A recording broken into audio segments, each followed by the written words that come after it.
Kukunin niya ang dalawang kayamanan mula sa iyo at kailangan mag-ingat ka dahil kinuha rin niya si Jenny. Ano ka mo?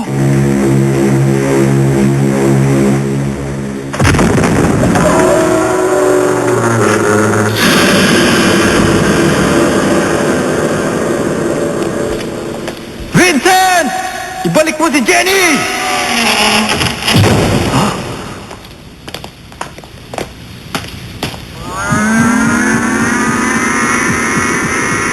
Anong kailangan nyo? Eugene, hindi sila mga kalaban. Tao lamang sila na kinokontrol ni Vincent. Ano? At para magawa niya ito, malakas na kapangyarihan ang kailangan dito. Nagpapatunay na may third sense si Vincent. Third sense? Tama ka. Nasa ilalim sila ng aking kapangyarihan at susundin nila ang lahat ng aking ipag-uutos. Ano yung nasa noon niya? Yan ang tinatawag na third eye. Siya nang gagaling ang lakas niya. Kahit tumingin ka sa akin, normal pa rin ang pakiramdam mo. Isang patunay kung bakit ka napili ng kabilang daigdig. Pero, paano kaya siya? Jenny! Huwag kang magkakamaling saktan si Jenny! Dala mo ang kayamanan, hindi ba? Sige, kung hindi ka susunod sa patakaran, walang saysay ang larong ito. Jenny!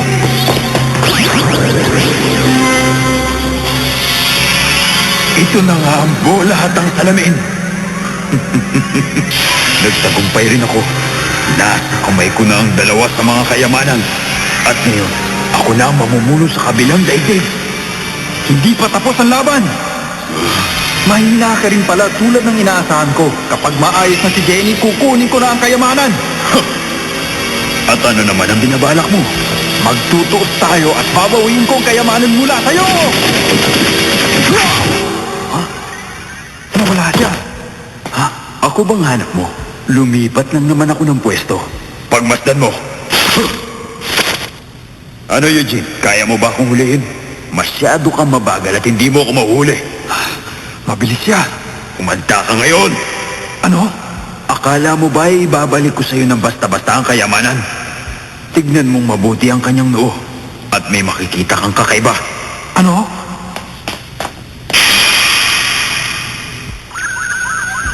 Ang sugat.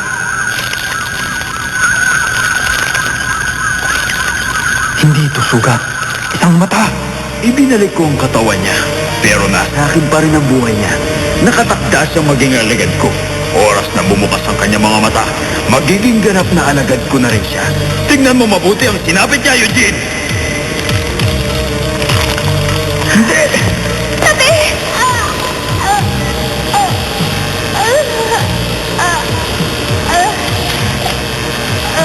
Titigilan kong bumukas ang kanyang mata. Sige na, harapin mo na sa Eugene. Tingnan natin kung mapipigilan niya ang pagbukas niyan. Maaasahan naman pala ang alalay mo, Eugene.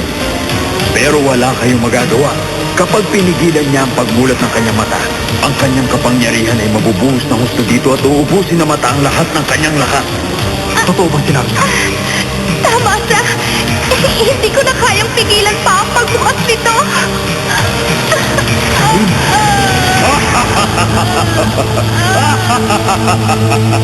Manda ka!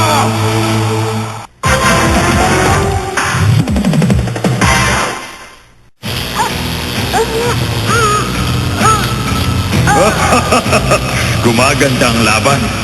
Ngayon, uumpisa na ba natin ang laro? Ano? Narito sa loob ng aking espada ang gamot. Kung gusto mo siyang mabuhay, kailangan inumin niya ito. At kung talagang gusto mo, kailangan kunin mo ito sa akin. Ayaw mo sa gusto.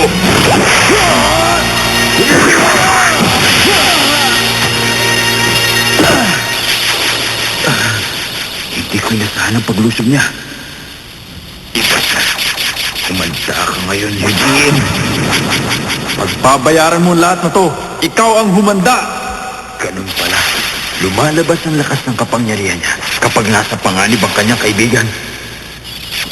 Matagal ka ng hadlang sa akin at kinakalaban ko ang mga taong katulad mo at hindi ka na makakaligtas. Nagulat ako sa paglusob mo pero hindi mo pa rin naagaw sa akin ang espada. Nawala na ang pagkakataon mong kunin ang gamot para sa kanya. Wala ka nang magagawa, Eugene. Hindi mo na siya mapipigilang maging isa sa mga alagad ko. Kawawa naman si Jenny, ano? Humanda ka ngayon, Eugene! Yun lang ba sasabihin mo? Umpisa na natin.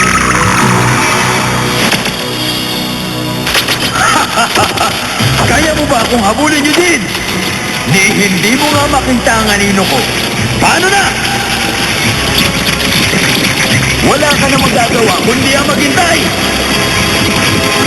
Eto na!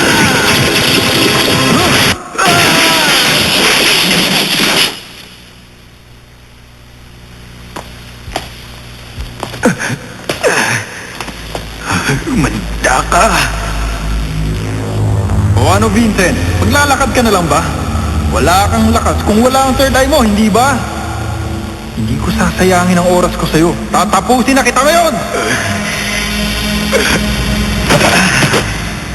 Hindi mo pa nakikita ang tunay na kapangyarihan ko.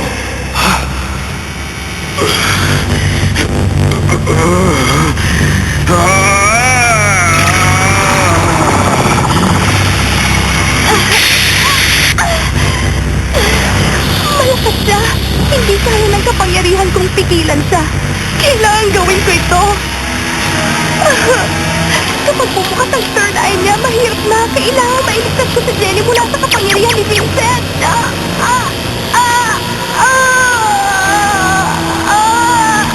Anong liwanag yun? Jenny! Natatakot ka na ba sa akin ngayon, Eugene? Ha?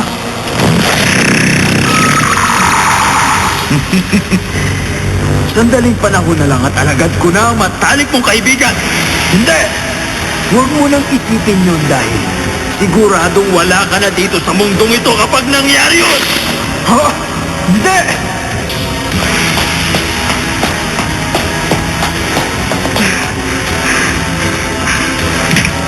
Malakas na ang kapangyarihan nararamdaman ko. Nasa loob na nga si Vincent. Ano to? Para akong nakatali na mahigpit at hindi ako makakilos! Akala mo siguro ay uubra ang kapangyarihan mo. Sa lakas ng kapangyarihan ko, hindi ba?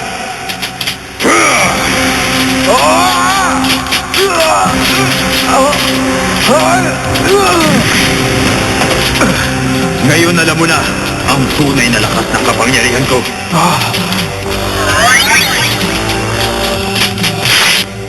Pero malakas ka rin kumpara sa isang tao. Pero ngayon, tatapusin na kita, Eugene. Kailangan makaalis ako dito! Eto na!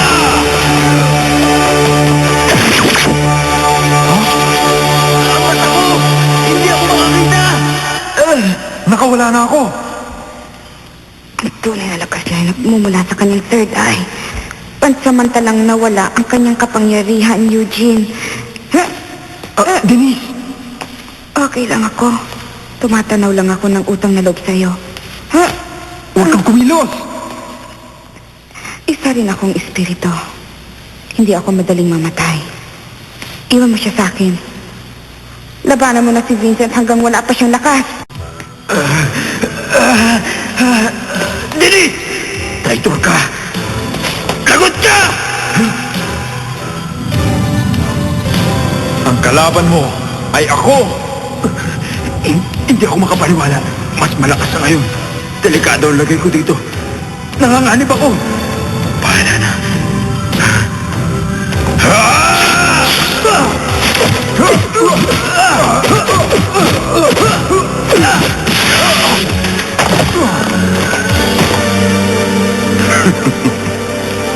Hindi siya dapat manalo.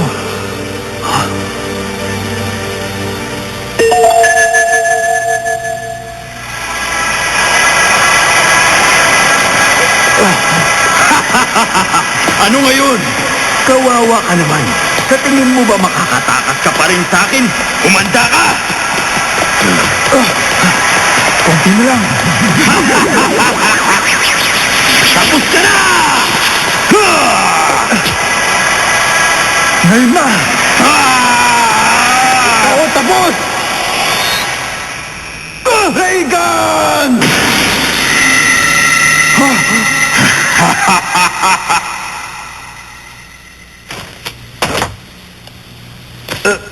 Talagang matapang ka, Eugene.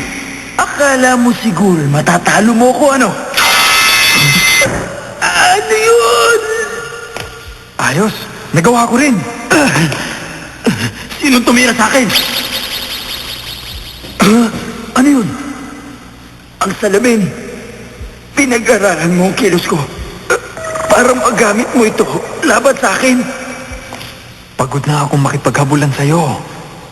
Anong klase kang nilalang?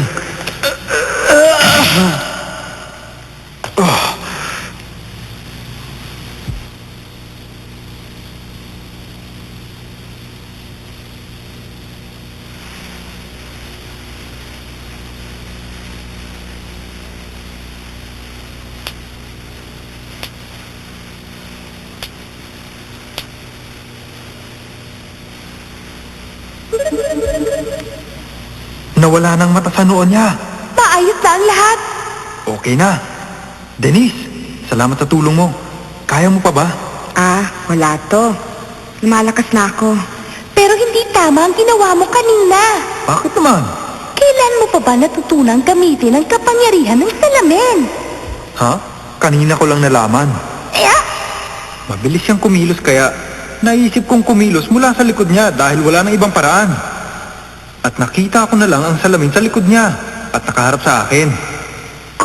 Kung ganun Oo, swerte lang talaga ang pagkakapanalo ko sa laban namin ni Vincent kanina.